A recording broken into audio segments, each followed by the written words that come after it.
Hi, I'm Avner Levi from Cento Pasta Bar and Cento Raw Bar. And today we're going to be doing chilled Hamachi Crudo with jalapeno vinaigrette and some farmer's market cherries. And this is how we butcher a Hamachi loin. All right, so this is our half of a Hamachi.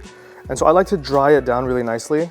There's like this little fin on the bottom, and I'll just go right under it. I want to get as much yield as I can of meat. And then from here, I'll go under the side and go up.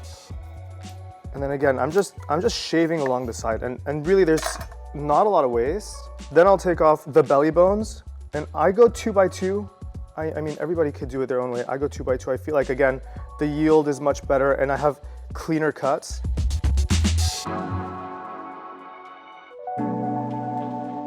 I'll take off the tip of the belly. I just find that it's not perfect for sashimi. I don't like it. And then I'll separate the two loins.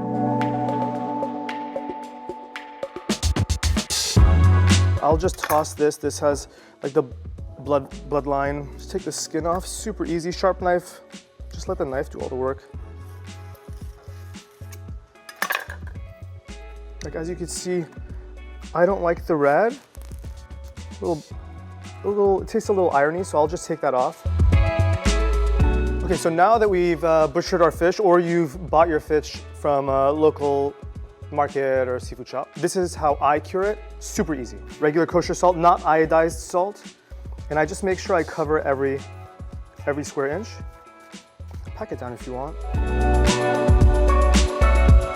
I'll put a timer for an hour and a half, cover it with plastic, and your money. So I wanted something a little that had a little kick to it. Jalapeños and citrus work really well together for me personally. I think when I go get Mexican food, I like spicy and I like acidity.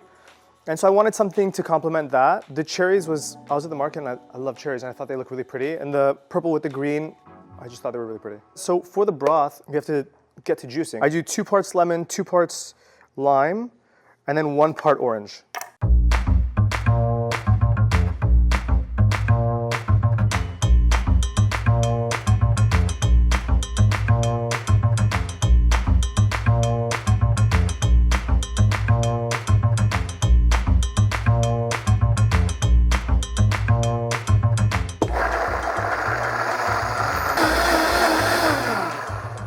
So what I like to do is strain out the juice. There really isn't a lot of pulp, but I mean, it's better to have a cleaner product. You could do any stone fruit. I do cherries, you could do apricots, you could do plums.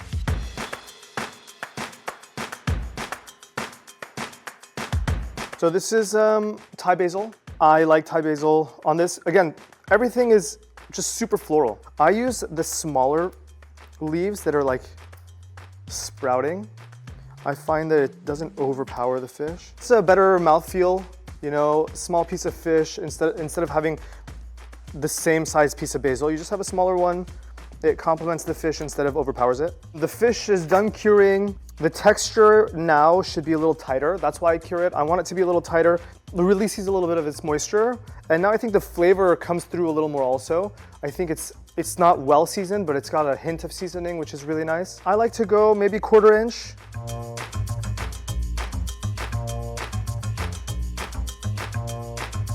So before I plate, this is one little thing that I do that I think really adds a lot of flavor and complexity. Not complexity, but a lot of flavor, like a level of flavor that's really nice. I'll lay out all my fish, nothing crazy. Then I hit it with some lime zest. So every piece of fish has this really nice lime flavor, but it's not juice, it's not acidic, it's just floral, and it just adds a level of depth that I think works really well. A little finishing salt, just a little bit. There's no wrong or right way, but I like height.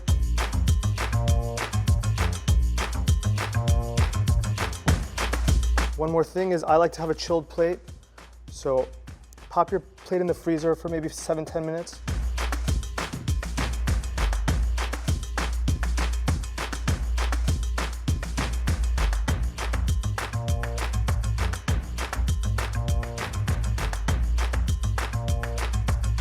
And then some really nice olive oil and we're all set.